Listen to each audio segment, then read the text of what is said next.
he was like, "You're killing me." That's what he said. "You're killing me."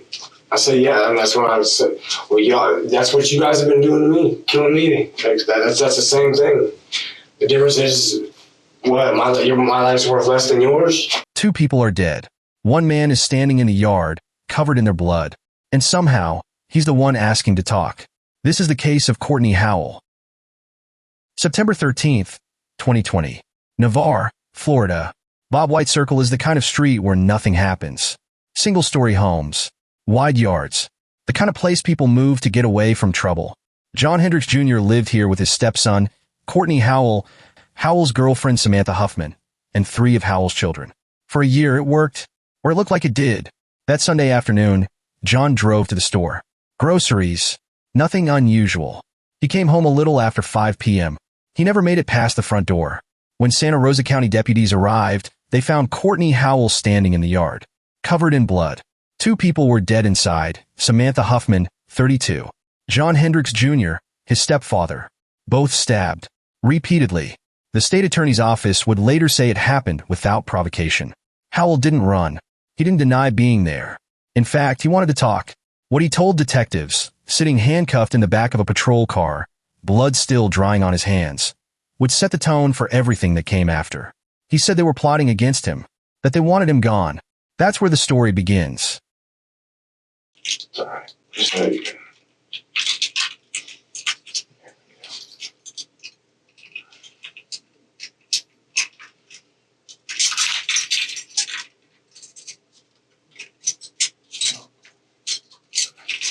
You tell I don't use it very often.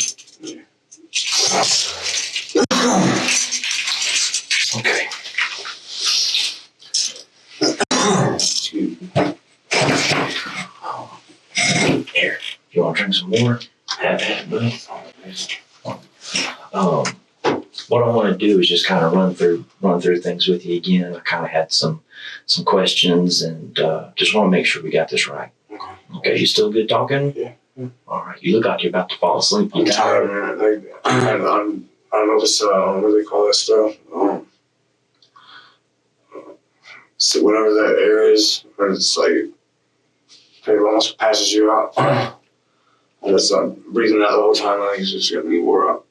Oh, okay. Okay. Courtney, what do you do for a living? Tree work and landscaping. Tree work and landscape? Yeah. Cut Okay. palm trees and whatever.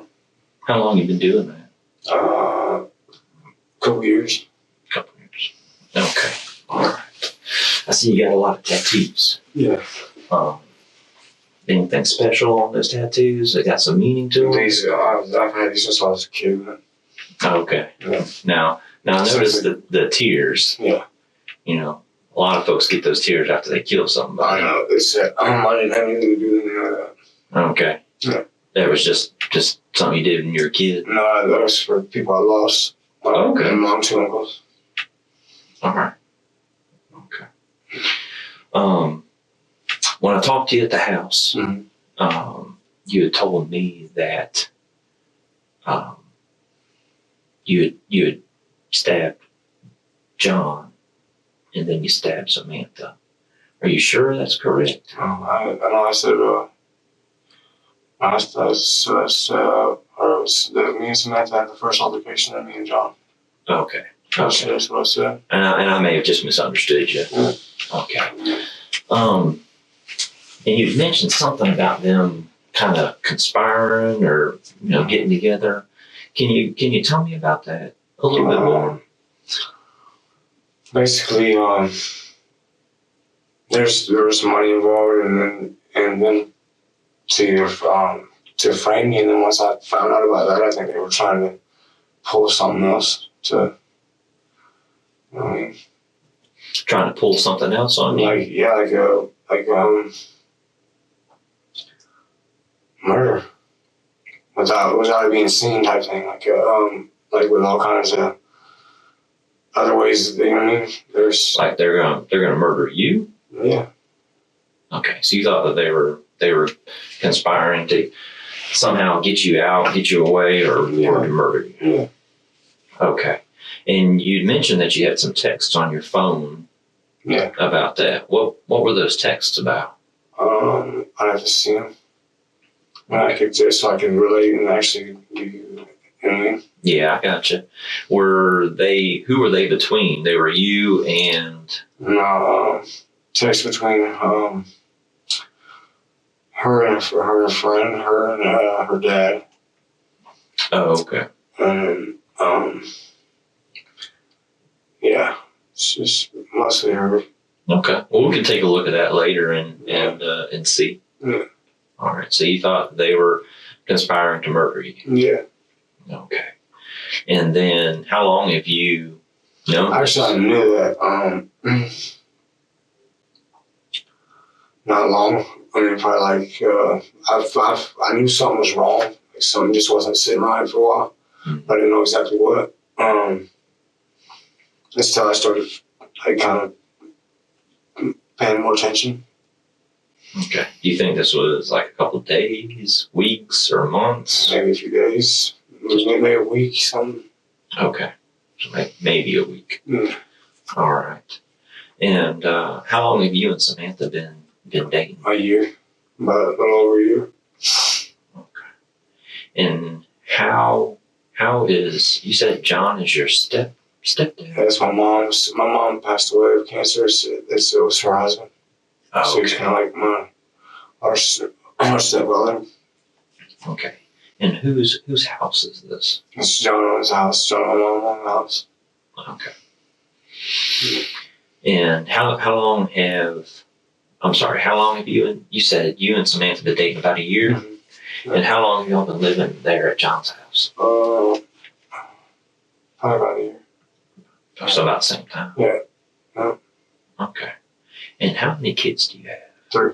3 kids. Okay. Yeah. So it's Keandre, Deshaun. Deshaun. All right.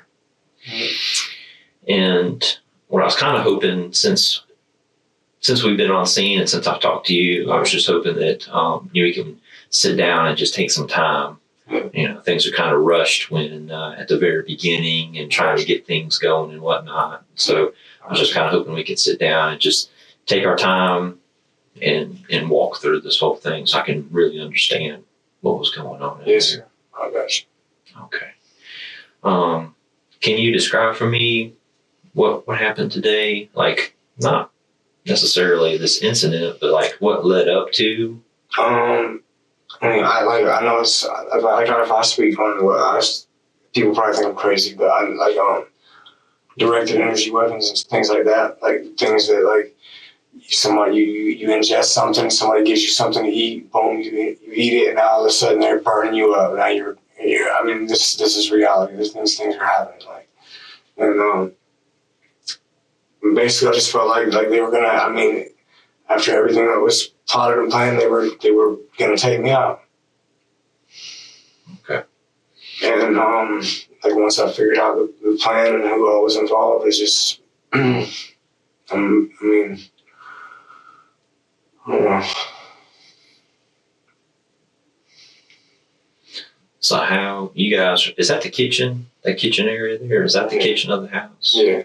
Okay. Well, I've been through the house, but it's kind of hadn't been finished on the inside. Yeah. I'm not really certain what's what. Well, the one side is like new construction. The other side is the old side of the house. It hasn't been, it hasn't been ripped out and had new everything put in it. So, Okay. So at some point in time, you and Samantha are in the kitchen? yeah. Okay. No, we're not in the kitchen, we're in the dining room on this side of the kitchen. Like not the kitchen area where you walk by the fridge, but this side. Okay. Yeah. There's like a big old like playground for cats. Yeah. That area right there. No, that's on the other side of the wall. This is like here closer to that bar on this side though. Like not the refrigerator, but come around here at this side of the bar. Okay. On the other side of the bar. Not in the kitchen, not by the refrigerator part, but on this side, but not as far as over as what you were talking about, the cat thing. Mm-hmm. But not that far. yeah. Okay. So kind of walk me through there. What happened? I said something about like why would you plot and conspire with him? Like, well, why does this happen? You know what I mean? Mm-hmm. And that's just everything from. I mean, after that it was just, I don't know if I just lost it or what. Just yeah.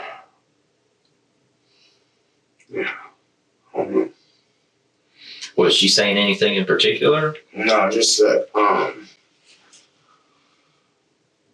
It's like she denied for a while. Like I could tell that she knew, like actions and things like days leading up before they were trying to like pull, like they were trying to do something quick because they knew I knew, and I could see everybody's reactions and the little shit they were doing. You know what I mean? What kind of stuff were they doing? Just the night before, I'm sleeping upstairs and my daughter sleeps downstairs. My daughter was sleeping downstairs in her bed. And it's like 2 o'clock in the morning and Samantha was sleeping in the dining room area. Because we haven't been, getting along, whatever. Okay, so now my daughter comes to the steps and I hear feet steps and bottom steps and it's like late, it's like middle of the night. Like, what the hell's going on? So I said, what are you doing? She was like, oh, I was going to tell you I had a sore throat. My throat was sore. So like, okay. That didn't make any sense. So my daughter goes back to bed. And I noticed when I came downstairs that Samantha was just leaving from up there with my daughter. She was not right there where my daughter's at, but around the corner, like around from that little door, when you walk past the front door. Like she had been there. But I just feel like once they knew I was onto the pot with the frame and shit, then it became, okay, we'll do it however. But they do have, there are directed energy weapons and things like that that can, once you got it in your system, you're a victim to whatever. You be in public and they hit you with the shit everywhere. Before any confrontation, the detective opens with small talk about Courtney's landscaping job and his tattoos, letting him explain their meaning unprompted. This lowers his guard and establishes the detective as a listener rather than an accuser, exploiting the norm of reciprocity, which holds that people feel obligated to return social goodwill. In this case, with cooperation and disclosure. Do you suspect that's what John and Samantha were intending to do, is use that? The directed energy weapons? I think they were involved in it. Because I know where I got poisoned. I know when that shit got in my system. So when did that happen? When I ate some no-bake cookies. What kind of cookies? No-bake. No-bake cookies. Oh, okay. When was that? I can't tell you to be honest. I'm not exactly sure how long, but. But you knew when you ate the no-bake cookies that you'd been poisoned? No, I didn't know right away. Not till later. Not till, I started piecing the puzzle together, because it's not meant for you to see it right away, you know what I mean? Mm-hmm. It's meant to be, most people don't even know what's happening to them when it's happened. But I started paying attention, I started realizing. Okay.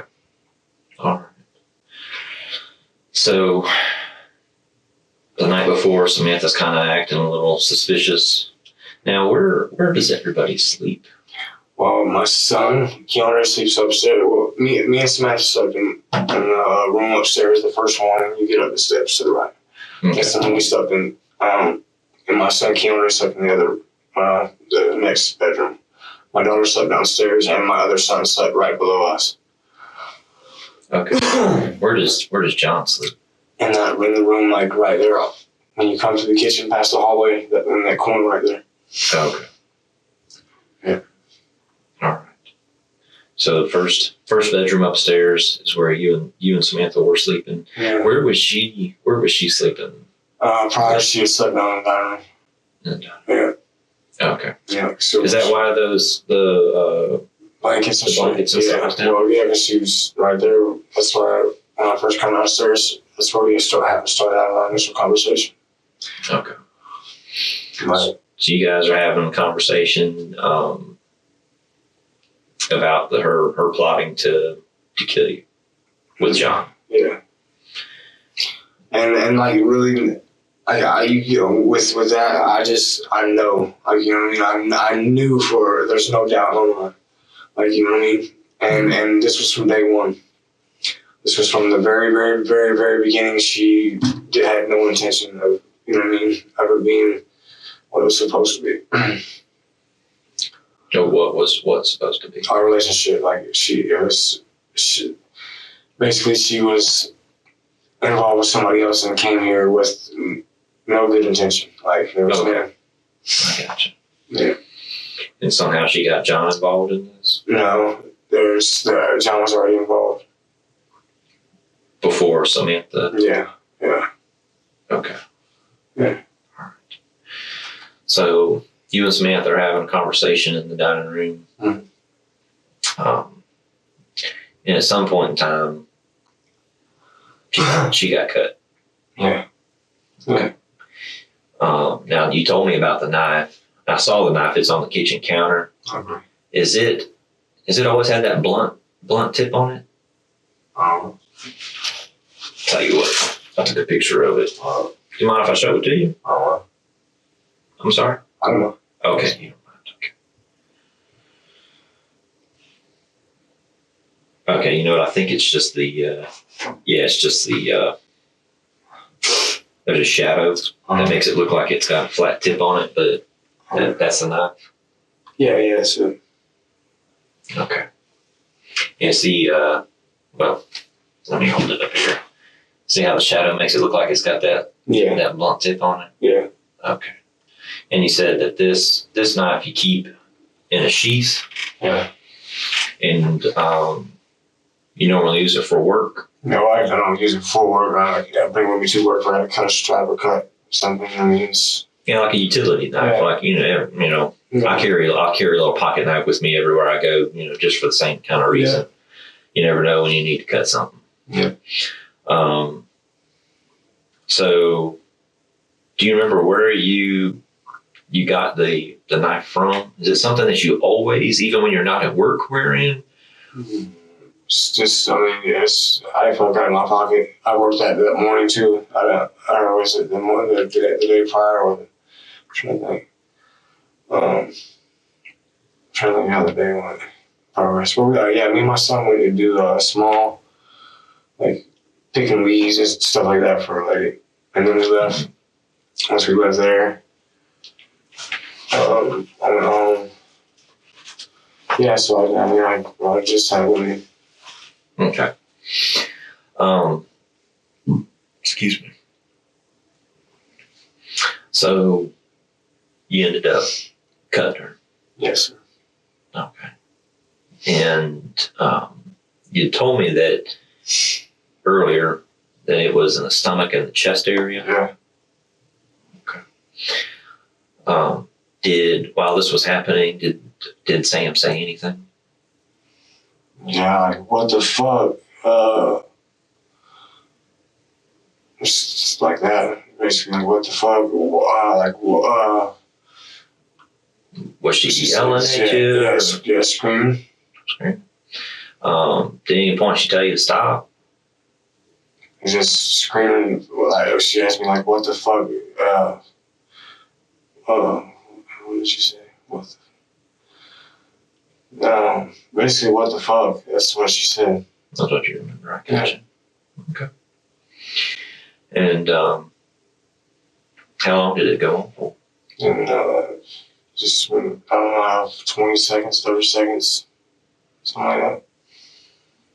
Okay. And did she collapse, or how did she get down on the ground? She fell, collapsed. Yeah. Okay. And when I grabbed her, that's when I just leaned over and hugged her. And, yeah. That's when we asked about the blanket. I picked it up, and, picked the blanket and put it on so I could read. okay. Yeah. And then How long do you think it was before John got home? Not long. Like, within a minute. Okay. Couple minutes, maybe. And I see that there's some groceries inside the house already. Mm-hmm. Did he bring those groceries in? I brought some of the groceries in. Okay. Yeah. And did John make it inside the house? He's coming inside the door. Yeah. I mean, he was just reaching the doorway. Just walking like I told you when he came to the breezeway. Rather than revealing everything at once, the detective drip feeds observations. The groceries in the car, the blood pattern at the door, the blunted knife tip, asking Courtney to explain each before disclosing more. This mirrors the strategic use of evidence technique, where withholding evidence exposes deception through statement evidence inconsistencies rather than direct accusation. I got you. And I asked him, I was like, how the fuck could you do that to me? Like, you know what I mean? Why would you? Like, okay, you got your son, because he was like, you're killing me. That's what he said. You're killing me. I said, yeah, and that's when I said, well, y'all, that's what you guys have been doing to me, killing me. Like, that's the same thing. The difference is, what, my life's worth less than yours? Mm-hmm. I got you. What I'm going to do is just read this. When I read this stuff to you at the car, I'm just going to read it to you again. Okay. Okay, just so we're on up and up. Mm-hmm. You have the right to remain silent. Mm-hmm. Anything you say can be used against you in court. Mm-hmm. You have the right to have a lawyer present while being questioned. Mm-hmm. If you cannot afford to hire a lawyer will be appointed for you without cost before questioning. Mm-hmm. If you wish to answer questions now without a lawyer present, you have the right to stop answering questions at any time. Okay, you understand them? Yeah. I got you. All right. So John never made it inside the house No, he came, yeah, that's when until after. It started at the doorway, when he came in the doorway. Mm-hmm. And we came in the doorway like a couple of feet, and then he goes outside, and that's when I'm outside with him. And he walks back inside. That's when he walks back inside and fell down right there in the kitchen. now is he so when John pulls up, did you go out and grab groceries? Is that how it happened, or how did that happen? He was already at the door. Like by the time I realized, Mm-hmm. There's already I was basically confronting them today. Like this is we're gonna get this shit today. Like we're gonna figure it out. Because you said you brought some groceries in. So was that after? Yeah, after I think or in the process maybe. I don't even. To be honest, I don't remember. Like I just some of it like I don't. You know what I mean? I can't think exactly. You know what I mean? Like the exact order and how things went. Yeah, I can think of the order. You know what I mean? Mm-hmm. I'm just trying to wonder how. That's I just don't understand, and you know, I'm just trying to think of how we can talk it out. I mean, I know after the situation, I picked up some of the groceries right there at the doorway and put them on the table too. So that's you know what I mean? Okay. So it helps.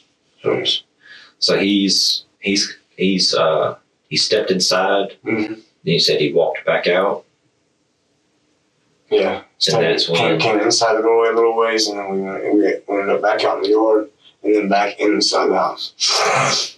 Okay. You said it was right at the doorway where you stabbed him. Yeah. Where do you know when you first stabbed him, where you stabbed him at? I don't know. I don't. Okay. Well, when I was at the scene, I noticed he had a pretty good gash on the side there. Yeah. But he's laying on his stomach too, so I can't really see. And it looks like he's got some stab marks on his back too. I don't think that's. Well, yeah, I'm not. Like I said, I don't even. It was in the fit of everything that was going on, so I don't really know, to be honest. I know for sure in the stomach, in the side. Okay. And you said something about going out into the yard? Yeah. So this started on the porch. Yeah, started in the doorway. In the doorway. And I ended up outside a little bit, and then he came back inside. Okay. And you said he was, what was he saying to you? He said, "What the fuck?" He said, "Why the? You're killing me. You killed me." Is what he said. I said, that's when I said, "Well, my life and your life is not the same value. I mean, why is it okay to throw my life away?" Like I said, I mean, I'm working and doing. I try to do what I can. I'm not doing the. You know what I mean? I could be doing a hell of a lot better, but I'm not just sitting here waiting for handouts. So I go out and work. You know what I mean? Mm-hmm. Trying to build my life, trying to do better. Yeah. I have kids the same way you have a son. I have my sons, and you're going to take me away from them, frame me, murder me. Mm. You know. Have you and John gotten along with each other before this? I mean, in the past, some, but not. Lately, just everything's been really distant. His friend made a remark the other day, and it pissed me off.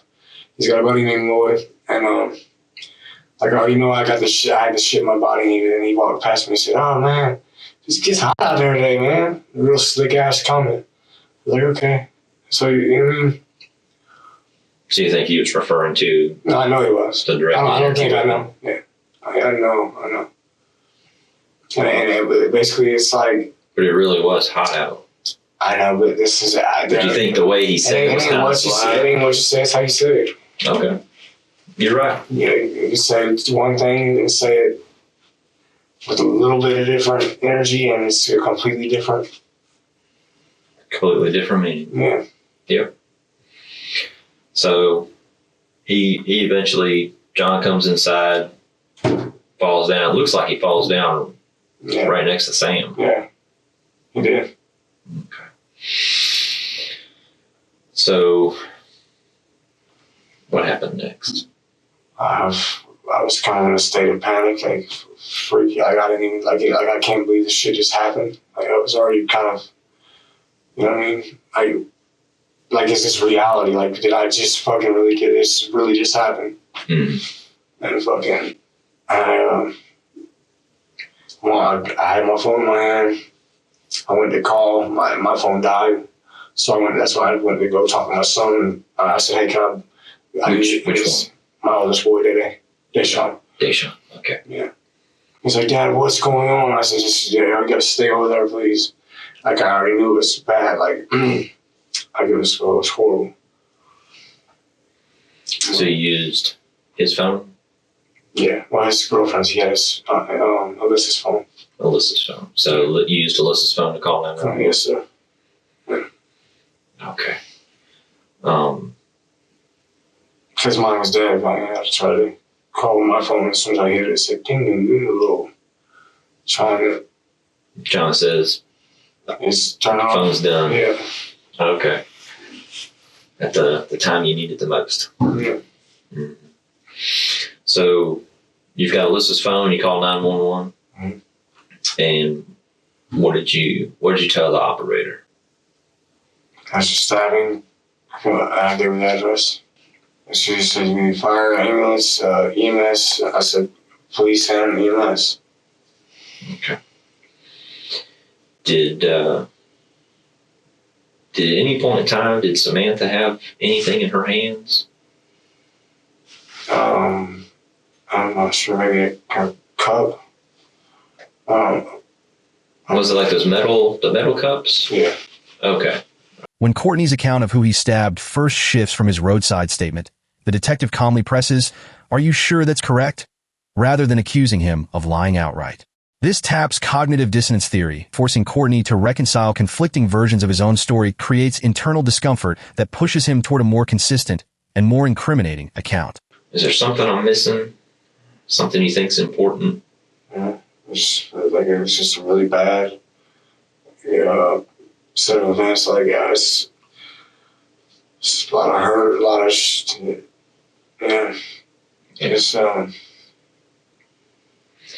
like I couldn't believe this shit. Like I couldn't believe it.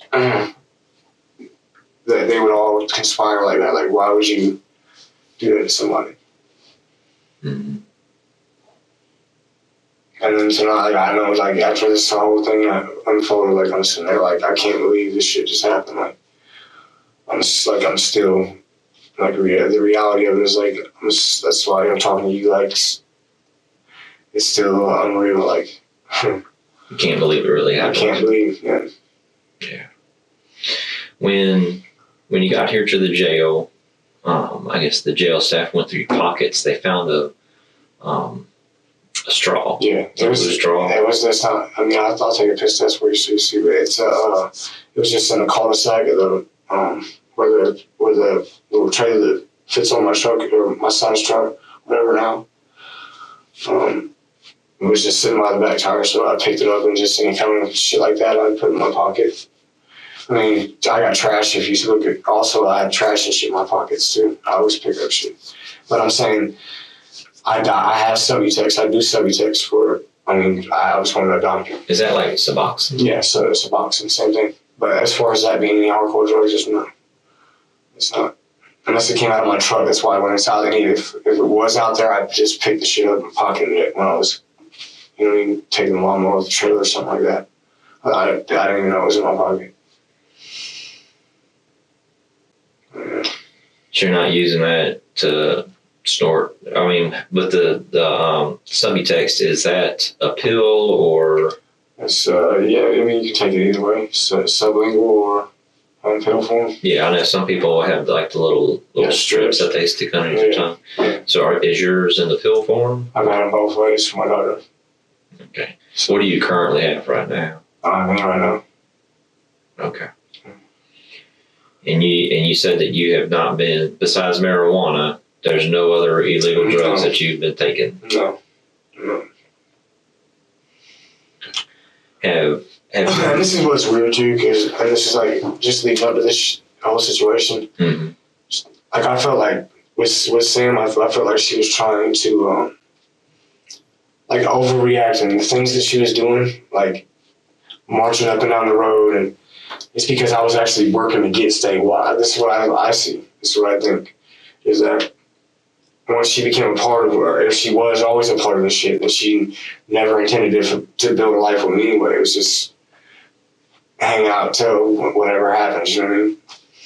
Mm-hmm. But I don't know, I just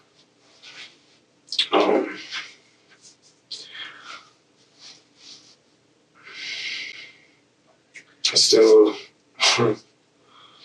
have, and I'm just going to ask you a bunch of questions, okay? You know, and some of it may apply to you, some of it may not apply to you. Mm-hmm. All right. Have you ever been Baker acted before? a long time. A long time. But this is the thing though, I've completely changed my life, like as far as this is years. I ain't talking about a couple months. I mean, before I was I'm honest, I'm just gonna say, yeah, I was fucked up before. This is long past. But the last couple of years, the last 5 years, I've been doing my best, you know what I mean? Trying to maintain, trying to do better. Mm-hmm. Better myself, all that. I went to rehab. I bought my truck. I bought my son's truck. Got my driver's license back. Things are positive. Things are going good. Things are, you know what I mean. And I'm not doing anything illegal to get it. Like I wasn't trying to, you know what I mean. I don't sell my prescriptions or shit like that. Working hard. We're going. We're trying to.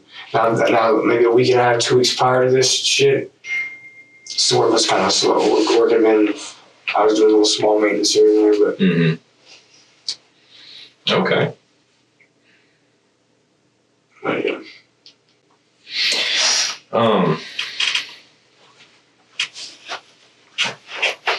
So, with John and Sam, and with what happened in there, do you know what you did was wrong? Yeah. I know what they did is wrong too. Because I mean, whether they came with I'm not trying to excuse their behavior. I know. Okay. I'm just saying, that's where I came to. I think where it really went in my mind, this is not fair. I'm not gonna just sit here and Like, he's gonna burn me up with these, you know what I mean? Mm-hmm. And if he's gonna take my kids from me, and you're gonna basically destroy my life and destroy my kids' lives, then, you know what I mean? Can't let him do that. No, I just want him to understand. Like, I tried to talk to him many times prior. Like, there was just, if you had a chance to go back, I wouldn't have. This shit wouldn't have happened. Do you regret what happened? I do regret it. I do regret it. Like, I wish it didn't happen. I really wish it didn't happen. I can't say that it wouldn't have happened, though. Like, you know what I mean? I can't say that it wouldn't have happened if I find out that you're going to try to throw my life away and frame me and murder me, I can't say that I'm not going to come for you. Not if you're going to try to, this is a fact. This is what I know. I understand. You got 3 kids that you need to look out for. Yeah. Yeah. Yeah. You gotta make sure you're there. Yeah. Take care of them. I know, this is fucked crazy. It's definitely complicated. Yeah. Complicated things. I know. But this is the thing. He kills me and whatever. Where are my kids at? They're with a man that would do the same thing to them. Because, him and my mom was together, everything like that. That's how I felt.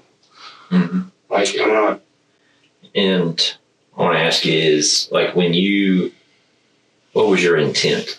Like, when you're stabbing Samantha, what was your intent? Just, y'all not gonna do this to me. Okay. Y'all ain't gonna do this to my, you know what I mean? I openly, genuinely loved her. Mm-hmm. Like, and that's all honesty. Like, I wanted this to work. I wanted to have a family, build something. And then when I found out all this shit was happening, it's like, I don't know. I don't think I've ever been in a worse place in my mind. Mm-hmm. Was your intent to kill her? No. In the second interrogation, the detective positions himself as an ally. I feel for you, man, I understand, and you're the one guiding the ship. This is a strategic use of unconditional positive regard. A person-centered therapeutic concept co-opted here to build trust. By appearing non-judgmental, the detective encourages Courtney to disclose his stated intent behind the stabbings. My intent was to confront her, and then it was just Now, when I say your intent to kill her, when you're stabbing her now, she's got pretty big gash on her neck. She's got stab wounds right there where her heart is. We were up close. I thought it was stomach pretty much. Well, even then, if you stab somebody like that, I know. You're saying you didn't want to kill her when you were. I didn't intend on it. No, I didn't. My intention wasn't to go. You didn't think when you stabbed her in the neck and the chest that was going to kill her? I'm just trying to make sure I understand what was going through Courtney's head when all of this was going on. That's what I'm just trying to understand. Okay. Yeah. And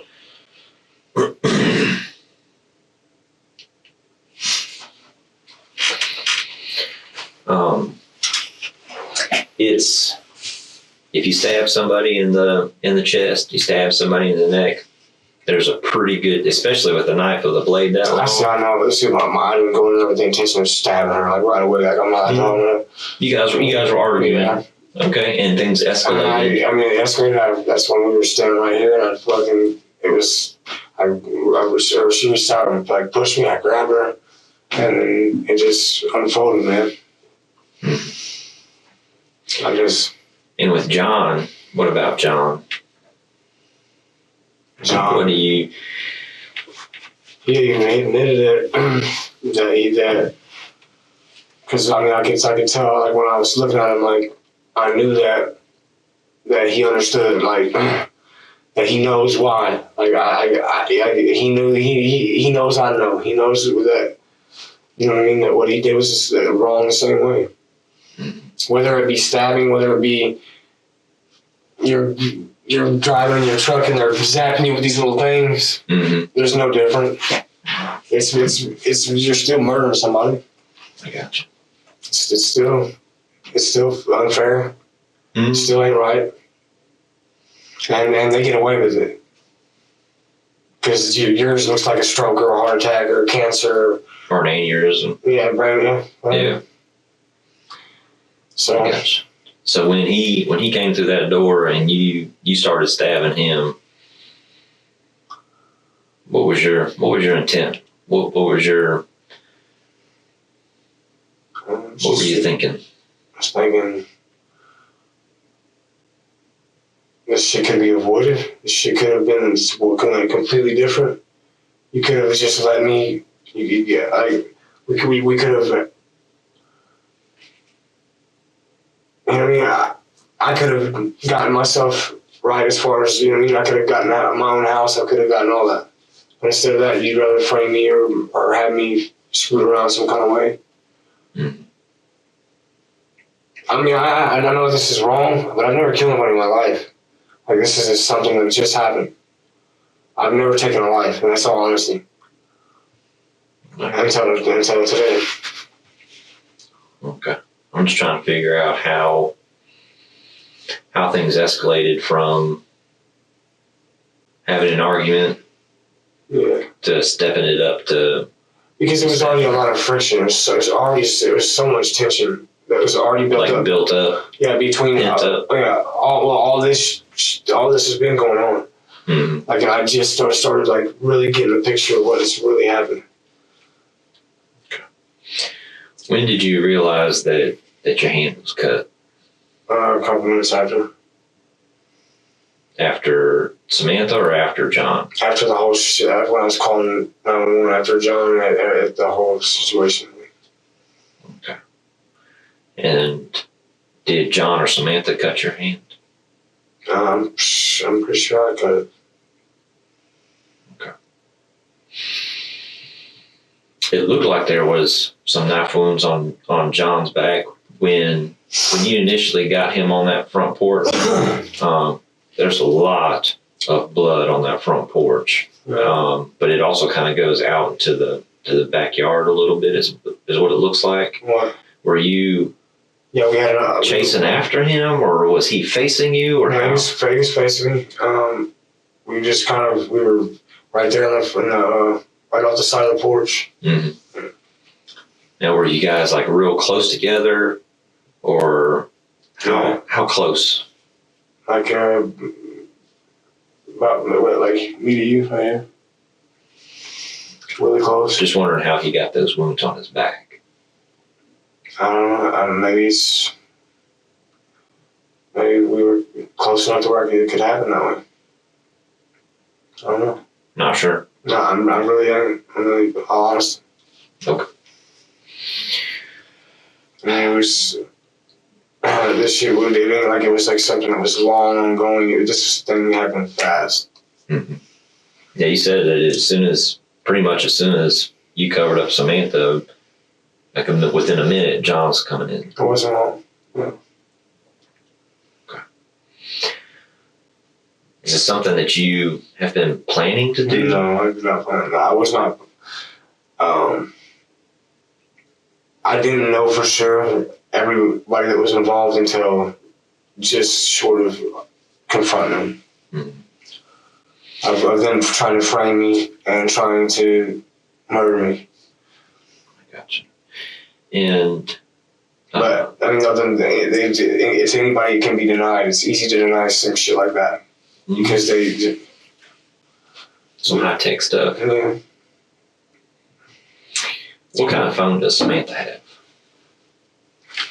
I'm not sure. Do you know what color it is? Black. Black phone. Black. Okay. Do you know where she normally keeps her phone? You probably in her pocket or purse. Or her purse. Okay.